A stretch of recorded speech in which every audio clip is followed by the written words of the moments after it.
今ですね、私 ECU チューニング何にしようか悩んでるんですよ。というのも2択でございます。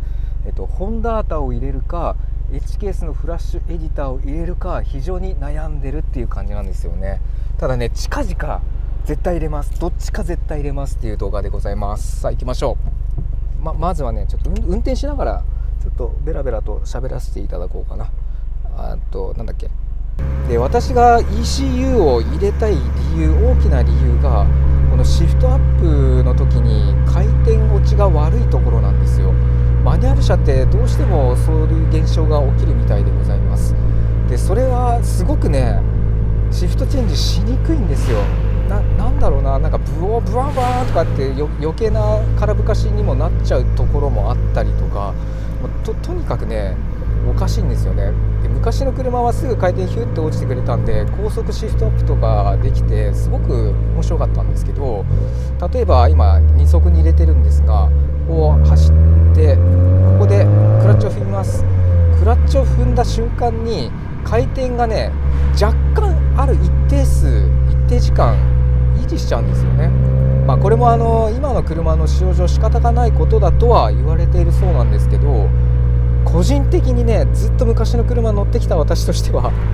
これがもう本当に嫌で仕方がなかったんですよ。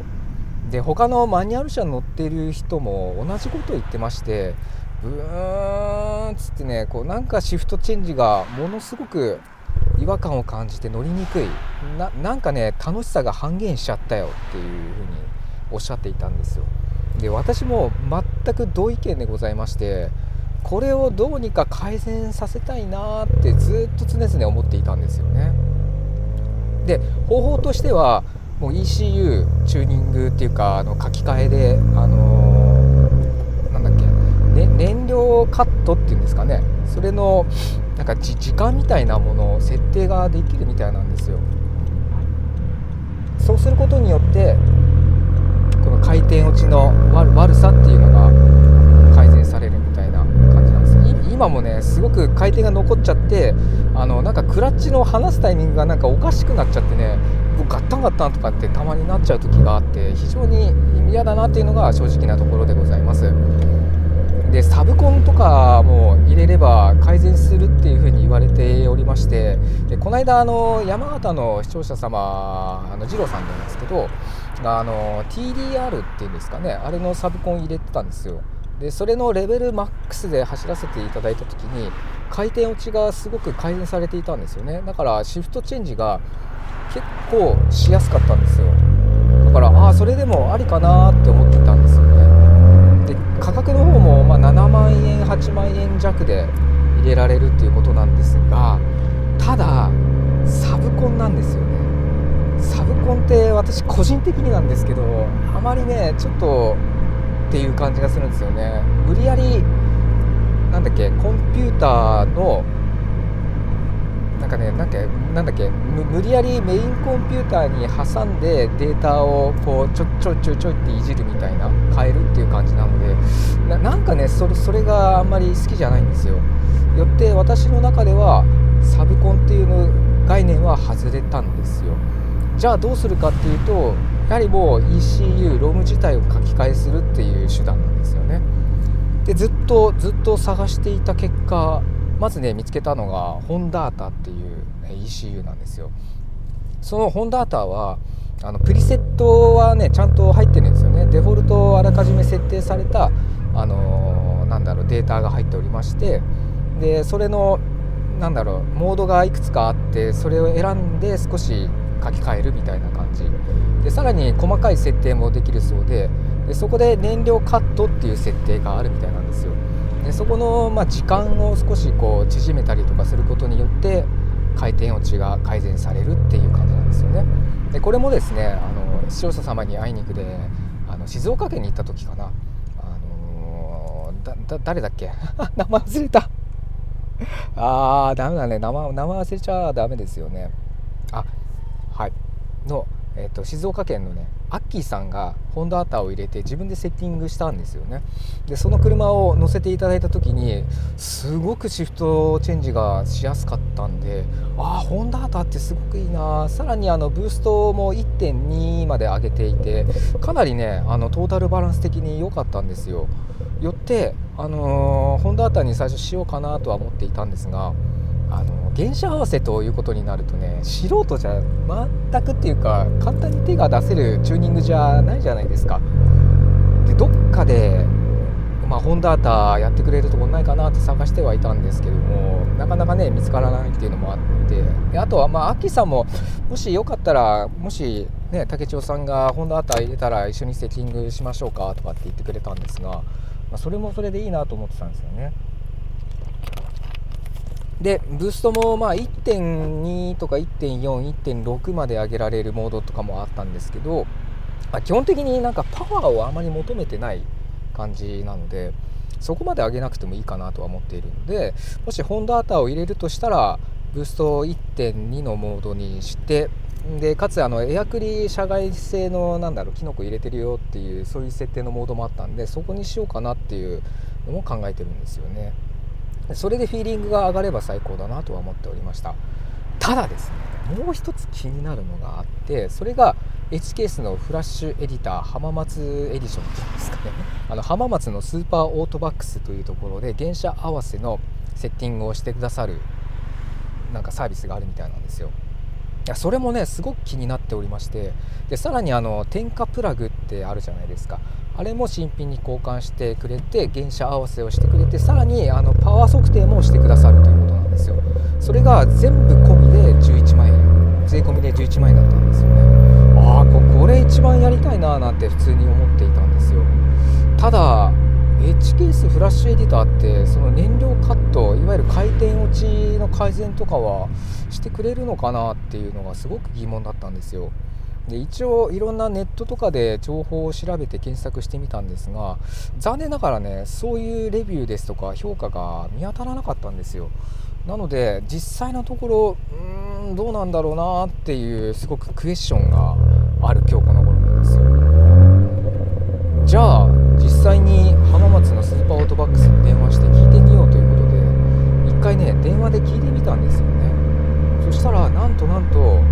回転落ち何のことですか、こんなこと言われたの初めてですねっていう風な回答を得たんですよ。そうなんだ。マニュアル車もオートマ車も CVT 車も含めて結構な台数をやられているということだったんですが、私がおっしゃったその回転落ちの改善という分野に関しては初めて問い合わせいただいたということで、ちょっとその辺は何とも言えないですねっていう答えだったんですよ。ただ今までそのセッティングした中でクレームらしいクレームは一切来なかったらしいんですよね。その回転がどうのこうのですとか、シフトがチェンジがおかしくなったとか変とかっていうのはないみたいなので、ひょっとしたらそのセッティングの中で燃料カットのところもやられている可能性があるんじゃないかなと、ちょっと一つの希望が見えたんですよ。だからどっちにしようかなって皆さんに動画としてお伝えするとしたら、一番いいのが H ケースのフラッシュエディターの原車合わせをしてみて結果こうなりましたよっていうのをお伝えできたら一番最高なんですよね。だから動画ネタから考えると H ケースの一択なんですよ。ただねホンダータもねやっぱり自分でセッティングしてここまで醸し出して最高になりましたよっていうのもありますから、どっちが果たしていいのか非常に悩む今日この頃。ただしかし車のことを考えるのであればやっぱりプロにお任せしてセッティングしていただくっていうのが一番いいとは思うんですよね。皆さんだったら同じ立場だったらどっちにします悩ましいですよね。めちゃめちゃ知識がある方ですとか、もういくらでもコンピューターセッティングしたことがあるよっていう人でしたら間違いなくホンダータでいっちゃうのかなとは思いますね。ただ私個人的にはそこまで知識があるわけでもございませんし、たとえその視聴者様がやってくださるっていうのはとても嬉しいんですが、やはりそのアキさんもおっしゃってたんですけど、所詮やっぱり素人でやることなので全てが保証とかの面ではちょっと自信がない。そりゃそうですよね。ということはやっぱ H ケースのフラッシュエディター入れた方がいいのかな。しかもね、全部やってくださるっていうことですからね。その原子合わせでしょ。であとパワー測定もしてくださったり、プラグ交換もしてくれる。こんないいことずくめはないですよね。しかもそれで税込みで11万円ぴったり、込み込みで11万円。これはね、やる価値というか、やりたいなってふつふつ思っている。なんだよお前もうそんなこと言ってんだったらもう H ケースいいじゃねえかよなんてね思うかもしれないんですけども、まだね悩んでるんですよ。でお金の方は結構ね溜まったんですよね。かなり節約生活しておりまして、もう11万円でしたら正直現金で払える額到達したんですよ。だからあとはどっちにするか。11万円はある。あと1万8000円ぐらい出せばホンダータも買える。今ねホンダータヤフーショッピングかどっかで12万8000円なんですよ。果たしてねどっちがいいのかっていうのが今正直悩んでるんですけども、いやどうしようかな。どうすればいいですかね。やっぱねこういう悩みもめちゃめちゃ面白いではございますけども、いい加減このちょっとシフトアップシフトチェンジ、この辺りを改善させたい。そして給排気いじってるのでやっぱりコンピューターも少しいじりたいんですよね。その再度調整してまたフィーリングを良くする、トータルバランスを良くするっていう目的がありますから。そう私の場合は先ほども申し上げた通りパワーはあんまり重視してないんですよ。もともとシビックさんって182馬力ぐらいある車でございまして、このね馬力パワーが峠山道走る分にはちょうどいいバランスなんですよね。だから逆に何でしょう、無理やりパワーを上げたとしても加速はすごく良くなるとは思うんですが、コーナーリングとかそういったトータルを考えると非常に扱いづらくなっちゃうんじゃないかなって思ったりとかもします。これなんですよね。今シフターチェンジします。そうこれ回転がね少しちょっと落ちないので少し残っちゃうんですよ。でそれでカンカンってやるとおかしくなっちゃうっていうのが正直なので、私のドライビングテクニックもまあ悪いっていうのもあるんですが、ちょっともう一回この場でやりますね。っていうかすごいところで横着してる。ここね今車いないんで加速、